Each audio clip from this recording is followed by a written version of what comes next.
Welcome, I am your host, and this is the Unanswered Questions Podcast.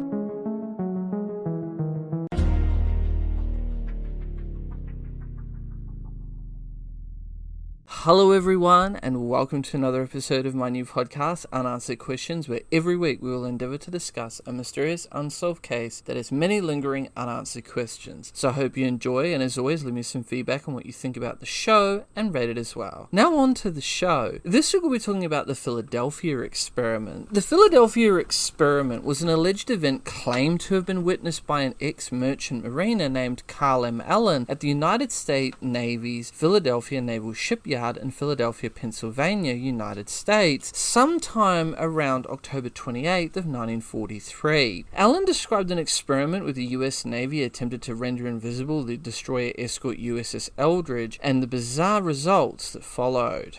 The story first surfaced in late 1955 when Allen sent a book full of handwritten annotations referring to the experiment to a US Navy research organization, and a little later, a series of letters making further claims to a UFO book writer. Allen's account of the event is widely understood to be a hoax, however. Several different and sometimes contradictory versions of the alleged experiment have circulated over the years in paranormal literature and popular movies. The US Navy maintains that no such experiment was ever conducted, that the details of the story contradict well-established facts about USS Eldridge, and that the physics of the experiment is claimed to be based on is non-existent. Now we get into the USS Eldridge. So USS Eldridge DE-173 was a Cannon-class destroyer escort of the United States Navy named for Lieutenant Commander John Eldridge Jr., who led an operation for the invasion of the Solomon Islands. Eldridge was born in Buckingham County, Virginia on the 10th of October 1903 and graduated from the United States Naval Academy in 1927. After flight training at Pensacola, Florida, sorry if I get that name wrong, he served at various stations on aviation duty. From the 11th of September 1941, he was Commander Scouting Squadron 71 attached to WASP CV-7. Lieutenant Commander Eldridge was killed in action in the Solomon Islands on the 2nd of November 1942. For his extraordinary heroism in leading the air attack on Japanese positions in the initial invasion of the Solomons on the 7th and 8th of August 1942, he was posthumously awarded the Navy Cross. Now we get into the construction and service history of the USS Eldridge. So Eldridge was laid down on the 22nd of February 1943 by the Federal Shipbuilding and Dry Docking Company in Newark, New Jersey. Eldridge was launched on the 25th of July 1943, sponsored by Lieutenant Commander Eldridge's widow, Mrs. John Eldridge Jr., and commissioned on the 27th of August 1943. Between the 4th of January 1944 and the 9th of May 1945, Eldridge sailed on the vital task of escorting to the Mediterranean Sea men and materials to support Allied invasions in North Africa and on into southern Europe. She made 9 voyages to deliver convoys safely to Casablanca, Bizerte, and Oran. Eldridge departed New York City on the 28th of May 1945 for service in the Pacific. En route to Saipan in July, she made contact with an underwater object and immediately attacked, but no results were observed. She arrived at Okinawa on the 7th of August for local escort and patrol, and with the end of hostilities a week later, continued to serve as escort on the Saipan, Ulithi, Okinawa routes until November. Eldridge was placed out of commission and reserve on the 17th of June 1946. On the 15th of January 1951, she was transferred under the Mutual Defense Assistance Act to Greece, where she served as Leon D-54. Leon was decommissioned on the 5th of November 1992, and on the 11th of November 1999 was sold as scrap to the, and I'm going to butcher this name, Piraeus-based firm V&J Scrap Metal Trading Ltd. Now we get into the Philadelphia experiment. The Philadelphia experiment, as I understand it, was a purported naval military experiment at the Philadelphia Naval Shipyard in Philadelphia, Pennsylvania, sometime around the 28th of October 1943, in which Eldridge was to be rendered invisible by a cloaking device to human observers for a brief period. The story is considered a hoax. There is a general lack of evidence for the alleged experiment. The person who started the myth, a merchant seaman named Carl Meredith Allen, who I'm going to get into a bit of a backstory on later in this podcast, admitted that he had made up the story and related to author Morris K. Jessup, and the USS Eldridge's deck log and war diary, preserved on microfilm, show that the ship was never in Philadelphia between August and December of 1943.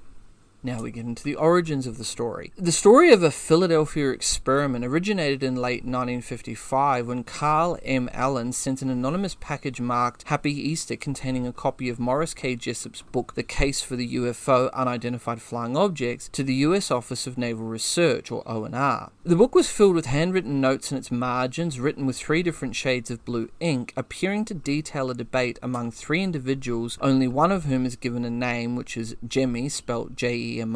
They commented on Jessup's ideas about the propulsion for flying saucers, discuss alien races, and expressed concern that Jessup was too close to discovering their technology. The commentators referred to each other as gypsies and discussed 2 different types of people living in outer space. Their text contained non-standard use of capitalization and punctuation and detailed a lengthy discussion of the merits of various elements of Jessup's assumptions in the book. There were oblique references to the Philadelphia experiment. One commenter reassures his fellow annotators who have highlighted a certain theory which Jessup advanced. Shortly thereafter, in January of 1956, Allen began sending a series of letters to Jessup using his given name as Carlos Miguel Allende. The first known letter warned Jessup not to investigate the levitation of unidentified flying objects. Allen put forward a story of dangerous science based on unpublished theories by Albert Einstein. He further claimed a scientist named Franklin Reno put these theories into practice at the Philadelphia Naval Shipyard in October of 1943. Allen claimed to have witnessed this experiment while serving aboard the SS Andrew, and I'm going to butcher this name, Furusev. In Allen's account, a destroyer escort was successfully made invisible, but the ship inexplicably teleported to Norfolk, Virginia for several minutes and then reappeared in the Philadelphia yard. The ship's crew was supposed to have suffered various side effects, including insanity, intangibility, and being frozen in place. When Jessup wrote back requesting more information to corroborate his story, Allen said his memory would have to be recovered and referred Jessup to what seems to be a non-existent Philadelphia newspaper article that Allen claimed covered the incident. In 1957, Jessup was invited to the Office of Naval Research, where he was shown the annotated copy of his book. Jessup noted the handwriting of the annotations resembled the letters he received from Allen. 12 years later, however, Allen would say that he authored all of the annotations in order to, and I quote, scare the hell out of Jessup, end quote. 2 officers at ONR, Captain Sidney Sherby and Commander George W. Hoover, took a personal interest in the matter. Hoover later explained that his duties as Special Projects Officer required him to investigate many publications and that he ultimately found nothing of substance to the alleged invisibility experiment. Hoover discussed the annotations with Austin N. Stanton, president of Varro Manufacturing Corporation of Nowlin, Texas, during a meeting about Varro's contract work for ONR. Stanton became so interested that Varro's office began producing mimeographed copies of Jessup's book with the annotations in Allen's letters, first a dozen and eventually 127 copies. These copies came to be known as the Varro edition. Besides noting handwriting of the individual named Jemmy, addressed as such by the others and using blue-violet ink, the anonymous introduction to the Varro edition concludes that there were 2 other individuals making annotations, that being Mr. A, identified as Allen by Jessup in blue ink, and Mr. B in blue-green ink. Jessup tried to publish more books on the subject of UFOs, but was sadly unsuccessful. Losing his publisher and experiencing a succession of downturns in his personal life led him to sadly take his own life in Florida on the 30th of April 1959. The various book writers who tried to get more information from Carl Allen also found his responsive elusive or couldn't find him at all. One reporter from Allen's hometown of New Kensington, Pennsylvania, interviewed his family and was handed a pile of documents and books, all scribbled with Allen's annotations. They described Allen as a fantastic mind, but also a drifter and a master leg puller.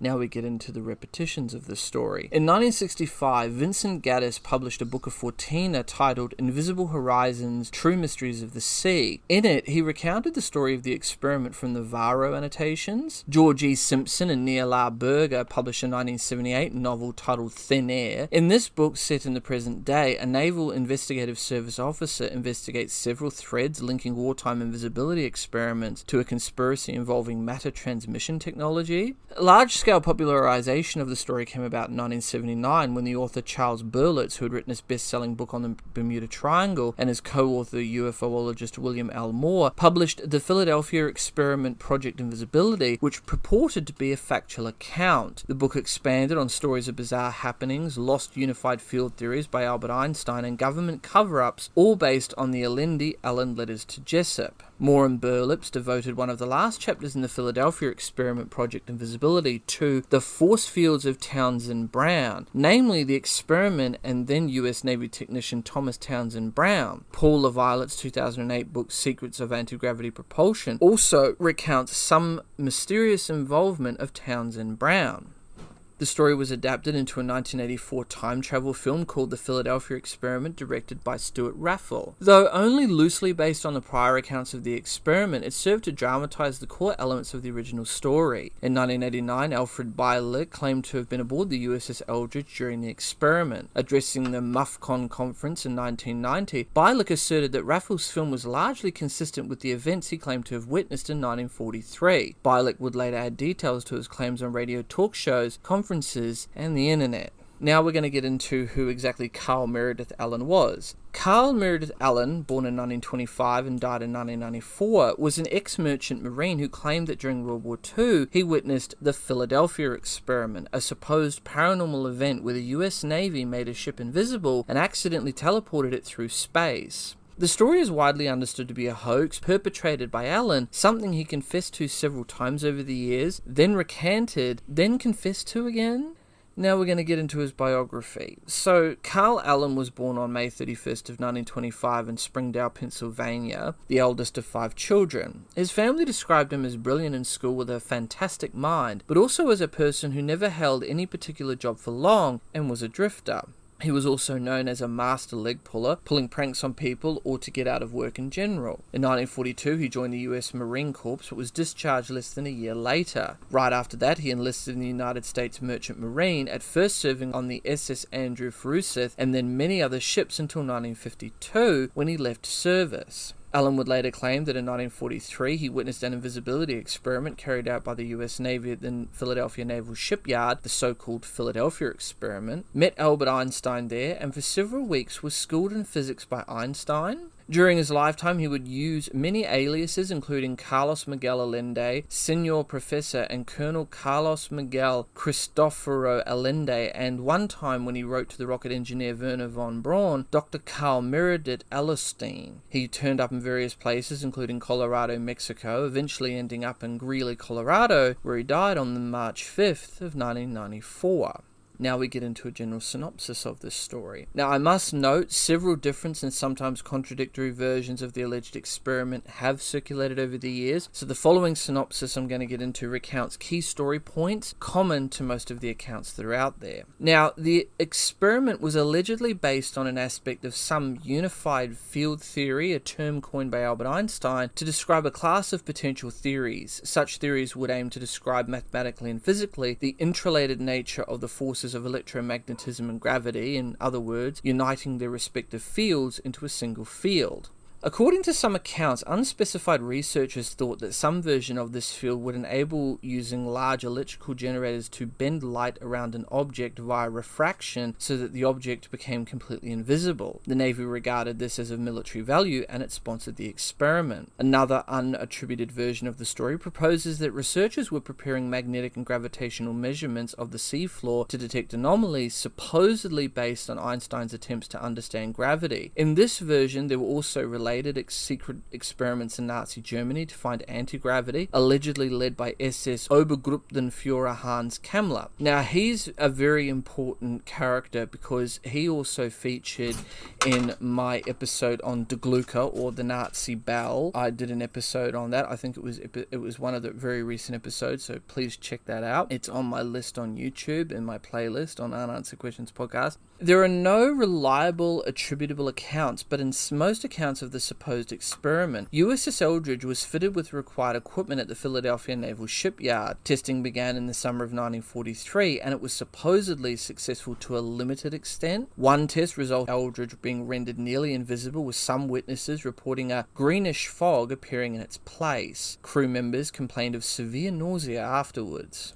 Also, reportedly when the ship reappeared, some sailors were embedded in the metal structures of the ship, including one sailor who ended up on a deck level below where he began and had his hand embedded in the steel hull of the ship, as well as some sailors who went completely bananas. There is also a claim that the experiment was altered after the point at the request of the Navy, limiting it to creating a stealth technology that would render USS Eldridge invisible to radar. None of these allegations have ever been independently substantiated. Other versions of the story give the date of the experiment as October 28th of 1943. In this version, Eldridge not only became invisible but disappeared from the area and teleported to Norfolk, Virginia, over 200 miles or 320 kilometers away. It is claimed that Eldridge sat there for some time in view of men aboard the ship USS Andrew Forsyth, whereupon Eldridge vanished and then reappeared in Philadelphia at the site it had originally occupied. Many versions of the tale include descriptions of serious side effects for the crew. Some crew members were said to have been physically fused to bulkheads, while others suffered from mental disorders. Some rematerialized inside out, and some others vanished. It is also claimed that the ship's crew may have been subjected to brainwashing to maintain the secrecy of the experiment. Now we get into evidence and research. The historian Mike Dash notes that many authors who publicized the Philadelphia experiment story after that of Jessup appear to have conducted little or no research of their own. Through the late 1970s, for example, Allende Allen was often described as mysterious and difficult to locate, but Gorman determined Allende Allen's identity after only a few telephone calls. Others speculate that much of the key literature emphasizes dramatic embellishment rather than pertinent research. Belitz's and Moore's account of the story, the Philadelphia Experiment Project Invisibility, claimed to include factual information such as transcripts of an interview with a scientist involved in the experiment, but their work has also been criticized for plagiarizing key story elements from the novel Thin Air, which was published a year earlier. Now we get into the misunderstanding of documented naval experiments. Personnel at the 4th Naval District have suggested that the alleged event was a misunderstanding of routine research during World War II at the Philadelphia Naval Shipyard. One theory is that the foundation for the aripetical stories arose from degaussing experiments, which have the effect of making a ship undetectable or invisible to magnetic mines. Another possible origin of the stories about levitation, teleportation, and effects on human crew might be attributed to experiments with the generating plant of the destroyer USS Timmerman, DD-828, wherein a higher frequency generator produced corona discharges, although none of the crew reported suffering effects from the experiment. Observers have argued that it is inappropriate to grant credence to an unusual story promoted by one individual in the absence of corroborating evidence. Robert Gorman wrote in Fate magazine in 1980 that Carlos Allende / Carl Allen, who is said to have corresponded with Jessup, was Carl Meredith Allen of New Kensington, Pennsylvania, who had an established history of psychiatric illness and who may have fabricated the primary history of the experiment as a result of his mental illness. Gorman later realized that Allen was a family friend and a creative and imaginative loner, sending bizarre writings and claims. End quote. Now we get into the timeline inconsistencies and alternative explanations. Now we'll start off with the timeline inconsistencies. Because you see, the USS Eldridge was not actually commissioned until August 27th of 1943, and it remained in port in New York City until September of 1943. The October experiment allegedly took place while the ship was on its first shakedown cruise in the Bahamas, although proponents of the story claim that the ship's logs might have been falsified or else still be classified. The Office of Naval Research, ONR, stated in September of 1996, and I quote, "ONR has never conducted investigations on radar and visibility, either in 1943 or at any other time," end quote, pointing out that the ONR was not established until 1946. It also denounces the accounts of the Philadelphia experiment as complete science fiction. A reunion of Navy veterans who had served aboard USS Eldridge told a Philadelphia newspaper in April of 1999 that their ship had never made port in Philadelphia. Further evidence discounting the Philadelphia experiment timeline comes from USS Eldridge's complete World War II action report, including the remarks section of the 1943 deck log, which is available on microfilm. Now we get into alternative explanations. Researcher, and I'm going to butcher this name, I do apologize, Jacques Vallée describes a procedure on board USS Engstrom, which was docked alongside the Eldridge in 1943. The operation involved the generation of a powerful electromagnetic field on board the ship in order to deperm or degauze it, with the goal of rendering the ship undetectable or invisible to magnetically fused undersea mines and torpedoes. This system was invented by Canadian Charles F. Goodeve, when he held the rank of commander in the Royal Canadian Naval Volunteer Reserve, and the Royal Navy and other navies used it widely during World War II. British ships of the era often included such degauzing systems built into the upper decks. The conduits are still visible on the deck of HMS Belfast in London, for example. Degauzing is still used today, however it has no effect on visible light or radar. Vallée speculates that accounts of USS Engstrom's degauzing might have been garbled and confabulated in subsequent retellings, and that these accounts may have influenced the story of the Philadelphia experiment. Vallée cites a veteran who served on board USS Engstrom and who suggests it might have travelled from Philadelphia to Norfolk and back again in a single day, at a time when merchant ships could not, by use of the, and I'm going to butcher this name, I do apologise, Cheapsky and Delaware Canal and Cheapsky Bay, which at the time was open only to naval vessels. Use of that channel was kept quiet because German submarines had ravaged shipping along the east coast during Operation Drumbeat, and thus military ships unable to protect themselves were secretly moved via channels to avoid the threat. The same veteran claims to be the man that Allende witnessed disappearing at a bar. He claims that when a fight broke out, friendly barmaids whisked him out of the bar before the police arrived because he was underage for drinking. They then covered him for claiming that he had disappeared. With that, this case remains open, but with many unanswered questions that still remain unanswered. Please rate the show and let me know what you guys think about this and the many other cases I've covered. You can follow me on all major social media platforms, YouTube, BitChute, Dailymotion. I'm also on Twitter and Instagram. Links are all down below in the description. If you have a case you'd like me to have a look at or cover, don't hesitate to send me a message. I'm your host, and this has been the Unanswered Questions Podcast. Until next time.